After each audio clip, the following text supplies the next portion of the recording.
Bonjour, ici Patrick Pierrat. Je veux d'abord vous présenter ce matin les deux premiers grands partenaires d'InfoBref, deux PME québécoises qui se sont engagées dans une entente annuelle de partenariat commandite pour contribuer au financement d'InfoBref. Acolyte, une entreprise de Québec qui propose des services financiers aux entrepreneurs, aux professionnels et à leurs familles, et Planet Hoster, une entreprise de Laval spécialisée dans l'hébergement web premium et d'autres services connexes. La publicité et la commandite constituent la principale source de revenus qui nous permet de vous offrir gratuitement notre contenu. Je vous invite donc à faire connaissance avec nos deux grands partenaires et à porter attention aux solutions que tout au long des 12 prochains mois, ils vont vous présenter dans ce balado, dans nos infolettres et sur notre site infobref.com. Vous trouverez des liens vers les sites d'Acolyte et Planet Hoster dans les notes de cet épisode. Ceci étant dit, voici l'essentiel des nouvelles en ce mardi 5 septembre. De fortes chaleurs sont attendues aujourd'hui et demain. Environnement Canada a publié un avertissement de chaleur. Une masse d'air chaud et humide affectera une bonne partie du Québec jusqu'à mercredi, voire jusqu'à vendredi pour certains secteurs du sud de la province.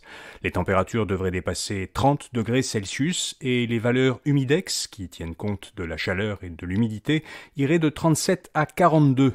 Environnement Canada recommande de boire beaucoup d'eau et de rester au frais. Le ministre de l'Éducation, Bernard Drainville, a présenté les conclusions d'une enquête générale sur la gestion des inconduites sexuelles et des comportements inadéquats en milieu scolaire. L'enquête avait été ouverte en mars. Drainville dit que les conclusions font des constats troublants sur les processus de traitement des plaintes, la gestion administrative des comportements problématiques et les processus d'embauche des 9 centres de services scolaires qui étaient visés. Pour donner suite aux recommandations du rapport, le gouvernement annonce qu'il veut améliorer le partage de données entre les employeurs du réseau scolaire afin qu'ils s'échangent toutes les informations pertinentes sur les employés, mettre en place des mécanismes de vérification des antécédents judiciaires des employés plus sévères à l'embauche et en cours d'emploi, réviser le processus de traitement des plaintes et former le personnel qui accompagne les élèves qui portent plainte. Les 10 États de l'Association des Nations du Sud-Est asiatique devraient accorder cette semaine au Canada un statut de partenaire stratégique lors d'un sommet à Jakarta, en Indonésie, auquel participe Justin Trudeau. L'Indonésie, la Malaisie, Singapour, la Thaïlande, les Philippines, Brunei, le Vietnam, le Laos, la Birmanie et le Cambodge ont entamé des négociations en vue d'un accord de libre-échange avec le Canada en 2021. Selon Ottawa, ces 10 pays forment collectivement le 4e partenaire commercial du Canada. L'Ukraine a remplacé son ministre de la Défense. Après plus de 550 jours de guerre, le président ukrainien Volodymyr Zelensky soutient que le ministère de la Défense a besoin de nouvelles approches et d'autres modes d'interaction avec l'armée et les Ukrainiens. Le ministère avait été visé par des accusations de corruption, mais l'ancien ministre qui vient de quitter n'avait pas été mis en cause personnellement. Un organisme qui œuvre pour la conservation de l'environnement, l'organisation Bleue, dit qu'elle a ramassé cet été plus de 4 tonnes de déchets sur les berges de la province, notamment dans la région de Montréal, de la Côte-Nord et du Bas-Saint-Laurent.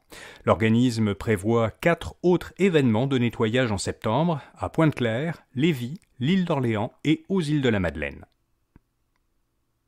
Les producteurs de pommes du Québec demandent au gouvernement Legault de leur verser 30 millions de dollars sur 6 ans pour moderniser leurs vergers. L'objectif est de leur permettre de résister aux événements météorologiques extrêmes qui seront désormais plus fréquents. Les pomiculteurs veulent également se diversifier et planter de nouvelles variétés qui sont privilégiées par les consommateurs mais qui sont encore peu produites au Québec, comme l'ambrosia et la Honeycrisp. Statistique Canada calcule que l'activité économique canadienne a diminué de 0,2% en juin et, sur une base annualisée, sur l'ensemble du deuxième trimestre également une baisse de 0,2%. Les prévisionnistes ne s'attendaient pas à une contraction de l'économie. Le recul en juin s'explique en bonne partie par une diminution des dépenses de consommation et une baisse des investissements dans de nouveaux chantiers de construction. La Banque Royale n'a plus qu'une étape à franchir avant d'absorber HSBC Canada, à la suite d'une transaction de 13,5 milliards de dollars signée en novembre dernier. En effet, la transaction a reçu l'approbation maintenant du Bureau de la concurrence. Elle doit encore obtenir celle de la ministre des Finances, Chrystia Freeland, pour se concrétiser. Selon le New York Times, Meta envisage de lancer en Europe des versions payantes par abonnement de ses services Facebook et Instagram. Ces versions ne présenteraient pas de publicité. Elles seraient proposées aux usagers comme des solutions de rechange aux services gratuits actuels. Alors ce projet viserait surtout à réduire les risques que les produits de Meta soient frappés d'amendes, qu'ils soient interdits ou qu'ils soient obligés d'être profondément modifiés à cause des réglementations européennes qui, de plus en plus, protègent la vie privée des usagers et limitent l'utilisation de leurs données personnelles pour cibler la publicité. Enfin, comme chaque lundi, InfoBref vous fait découvrir une jeune entreprise québécoise innovante. Aujourd'hui, BioLift. Cette start-up montréalaise a conçu un exosquelette. Il diminue l'effort musculaire des personnes qui travaillent au sol ou en position penchée et qui doivent soulever des charges et qui donc risquent de se blesser au dos.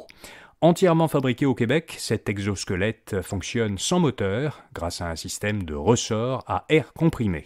Pour en savoir plus sur BioLift, lisez le bref portrait de cette PME à infobref.com. Voilà, vous savez l'essentiel. Bonne journée et à demain matin.